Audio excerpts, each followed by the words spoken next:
Assalamu alaikum, beautiful souls. Ramadan has passed, the night of qiyam, the soft whisper of the Qur'an, the quiet tears at Suhoor. They're gone, and yet here we are in the silence after the storm, trying to carry the warmth of our heart into a world that wants us distracted, anxious, and exhausted. So I got a lot of messages this year. Asia, I feel like I lost myself after Ramadan. How do I keep the plot alive when everything feels normal again? How do I not feel guilty for sleeping? So today we're answering all of that and more. I'll share my stories, my reflections, and the practical steps I've learned to maintain faith, presence, and spiritual resilience beyond Ramadan. So, question one is Asia, how do I prevent my spiritual high from crashing immediately after Ramadan? Oh my god. I remember last Ramadan vividly, like the last 10 nights in particular. It felt like I had climbed a mountain and reached the summit.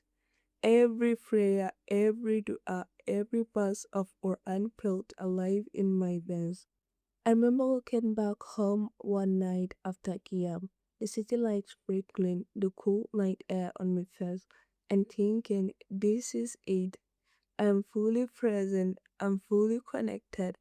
Then it came, and with it, laughter, sweet, travel, endless conversations, obligations, that quiet intimacy with Allah, the one that had been my heartbeat, felt like it had evaporated overnight.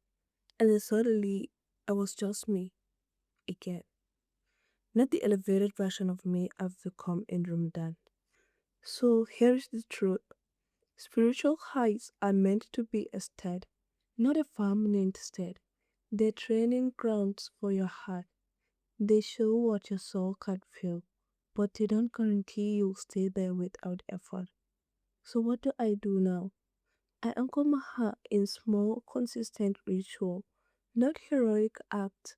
Just 5 minutes of Quran before my morning coffee, and sometimes when I feel the highs, I try to read the whole Baqarah every morning, or maybe just a quick dua before bed, a line of the Quran whispered while walking to school, or just saying Astaghfirullah, Astaghfirullah, Astaghfirullah repeatedly. So these small repeated acts are what kept my heart steady when life gets busy. And here is the mindset shift. Don't chase the high, never chase the high, chase the habit. Don't try to replicate the intensity of Ramadan. Cultivate the consistency that allows the flame to burn quietly, steadily inside you. And even one small act repeated daily outweighs one grand gesture done once. The mountain is gone, but the path is still there. Walk it step by step. I hope this answers your questions. So here is question two. How do I rebuild my routines now that Ramadan is over? So routines feels mechanical sometimes, like literally like a cage. But first Ramadan is the skeleton that keeps your spiritual body uptight. I always start with a spiritual audit. I observe my day and identify moments where I could connect with Allah, and then I intentionally transform them. So, for example, I take mornings, which used to be chaotic, and make them sacred.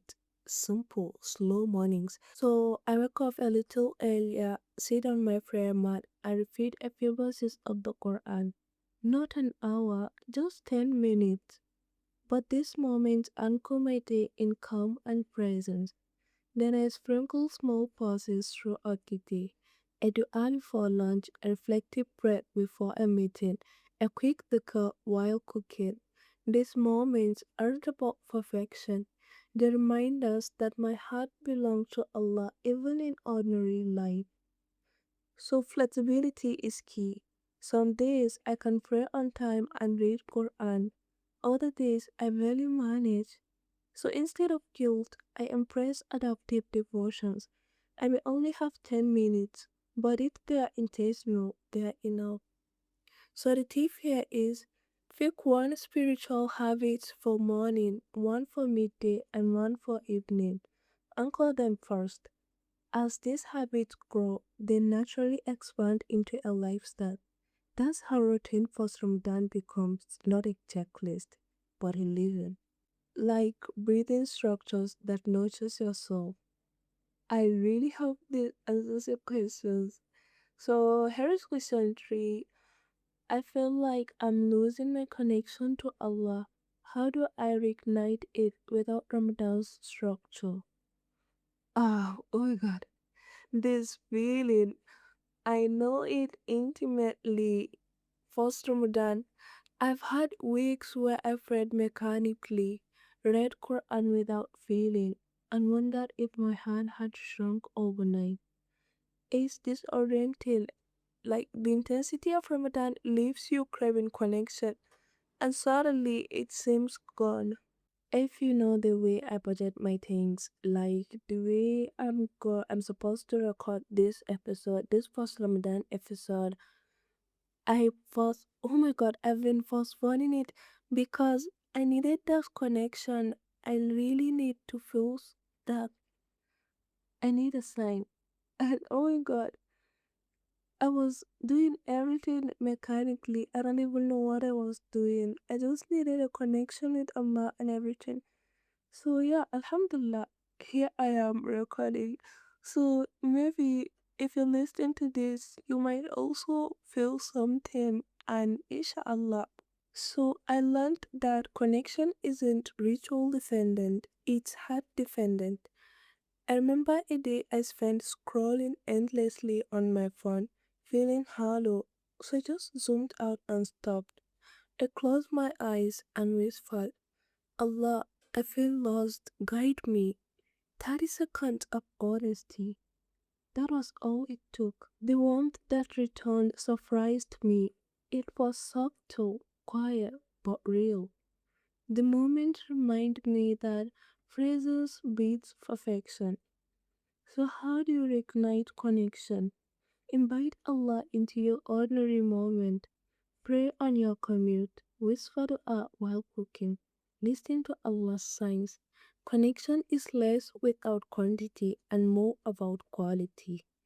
One heartfelt moment can outweigh hours of ritual done without feeling. These past days after Ramadan, I barely prayed on time. I felt disconnected.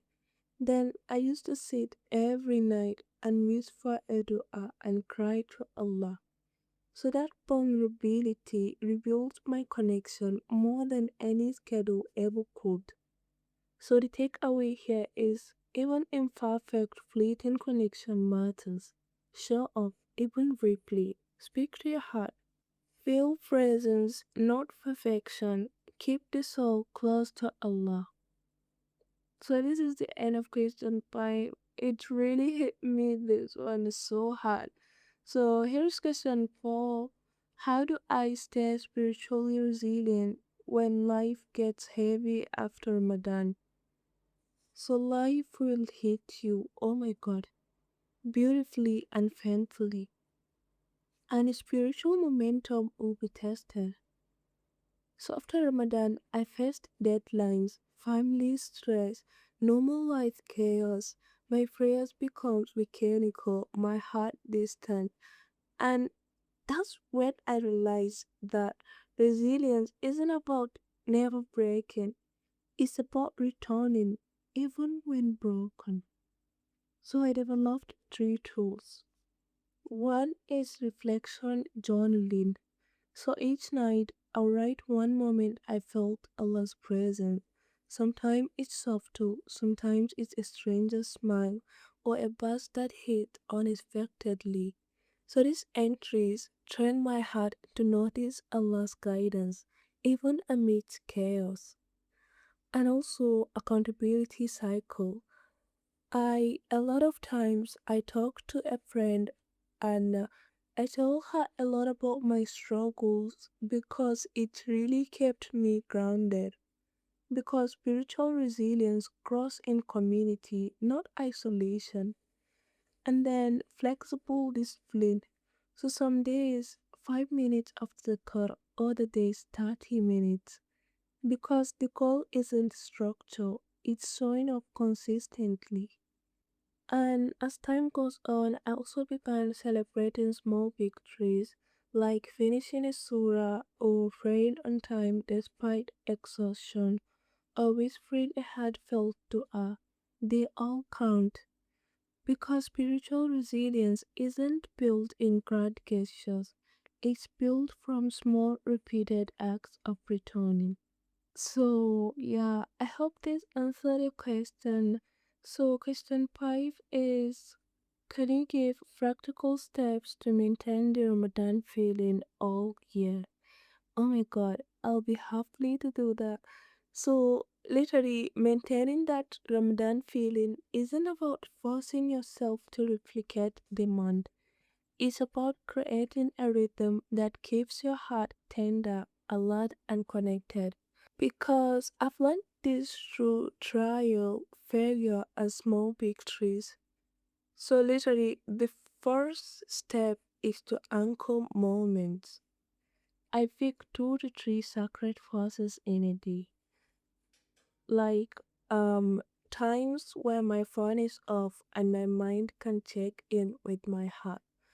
And for me, it's morning zikr with my coffee, or I ground myself, like literally I need to finish morning zikr and my portion of the Quran before I took my coffee.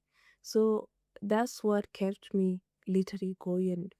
And also maybe a short reflection, a short Quran reflection during lunch, and a nightly dua before bed.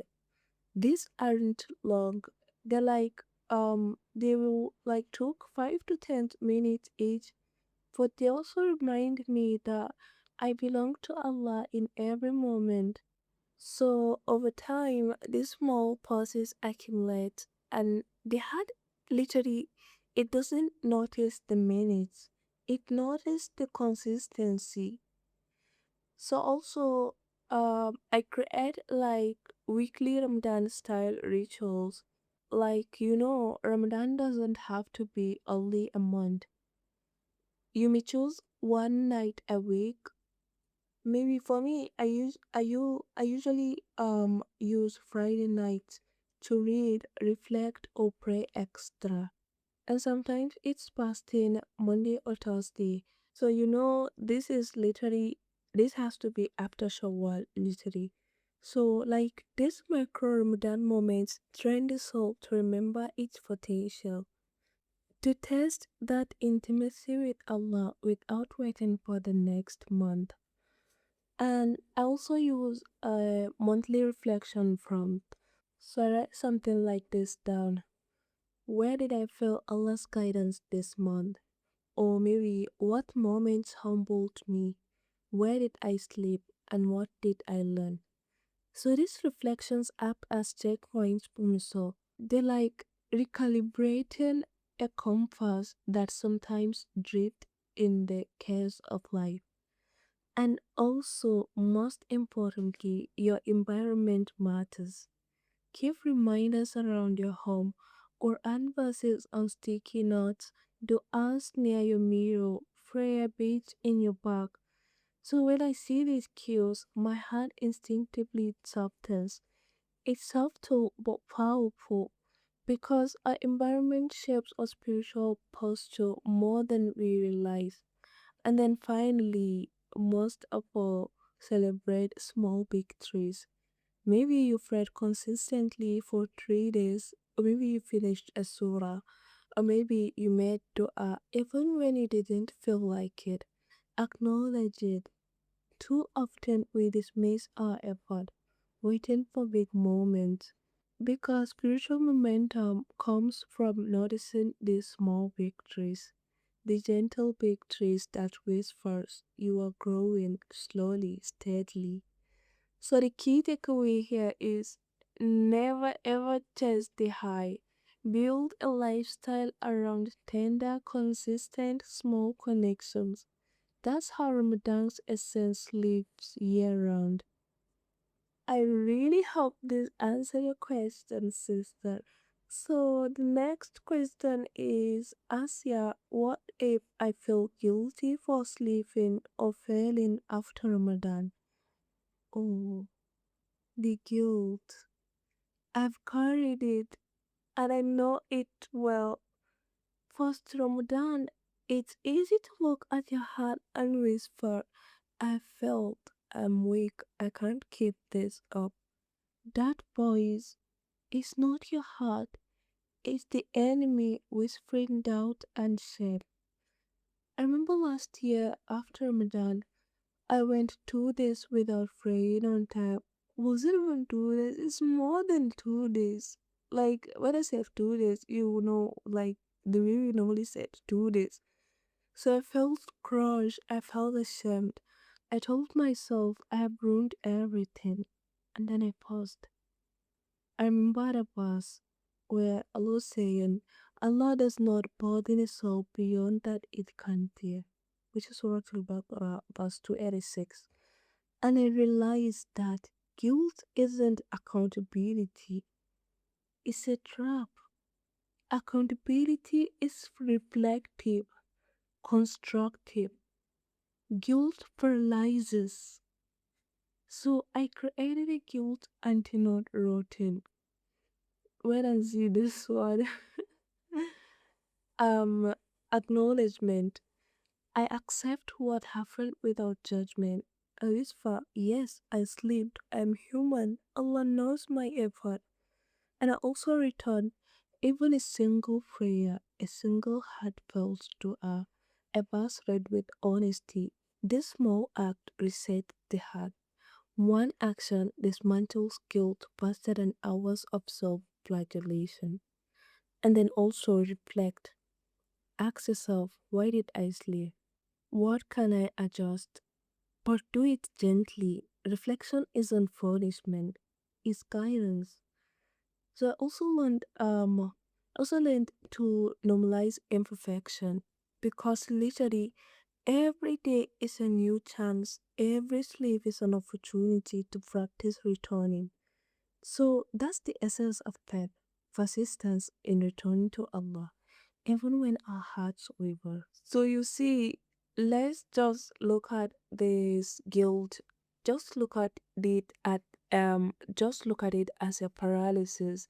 So I really hope this answer your question. So the last question is, how do I keep my heart soft for the rest of the year? Oh my god, this is the one of the du'as I've been praying this Ramadan. For me to be grateful, for me to have this softness of heart, and oh my god, this really hit. Like, I wasn't expecting this question when I was writing the script. I was just like, oh my god, I need to answer this question. So, softness, tenderness, that delicate openness we feel in Ramadan is a rare treasure. And yes, the world wants to have in us stress, school, news, relationships. They chips away our softness, but the heart can be preserved. So I discovered that softness is cultivated, not accidental. It's a daily practice of noticing, feeling, and returning. So let's look at the some of the ways I notice softness in my heart. So first of all, notice beauty in small things. The sun hitting a wall, a bird in flight, someone's smile. These subtle moments remind me that Allah's mercy is everywhere. I journal them sometimes. A soft heart is an observant heart. And also, gratitude in action. Saying Alhamdulillah isn't enough. I try to feel it, to whisper it when I notice a blessing. Gratitude softens pride and offers a heart to all. And then compassion outward, helping even in small ways. Sending a supportive text, holding space for a friend, keeps the heart tender. You see, Ramadan charity doesn't need to end in Shawwal. It can be weekly or even monthly sometimes. Small but intentional. And then also dua and vulnerability, crying, whispering, admitting fear or weakness to Allah. I remember nights when I could barely form words, just tears and sighs. Those moments kept my heart soft when the world felt harsh. So here is the thing, softness is not weakness, it's strength wrapped in surrender. It's choosing to feel even when the world will teach you to harden. It's choosing to trust Allah with your heart every single day, even when it feels fragile. So I try to end every week reflecting on one moment of humility, one moment of awe, and one moment of kindness. These tiny anchors preserve the essence of Ramadan, its openness, its tenderness, its fire in the heart. So over time, the soft heart doesn't fade, it deepens. So I love first Ramadan doesn't have to be as long. It can be a season of growth, reflection, and quiet flame keeping. Anchor your rituals, invite Allah into ordinary moments, journal your reflection, celebrate small victories, and be gentle with your heart. So as we wrap this episode, I want to address something. I've got something for you, like all my recent episodes are fully transcribed and they're all available when you sign up for our newsletter or join my Substack. So inside, it's more than just reading. You'll find a fast notes space where I share reflections, answer questions, and give updates on what to do next. And also, we share what other people are struggling with. A little insight I don't always share on the podcast. So it's literally a way to stay connected, get the guidance we need, and carry these lessons into our daily life. So if you want the full experience, this transcript, and a personal chat with me along the way, make sure to join us there. And remember, first Ramadan is not about replicating Ramadan. It's about living Ramadan's essence every day. Your soul doesn't measure devotion in hours, it measures presence. Show off imperfectly and watch your heart flourish. So until next time, keep your heart soft, your soul burning quietly, beautiful every day. Assalamu alaikum wa rahmatullahi wa barakatuh.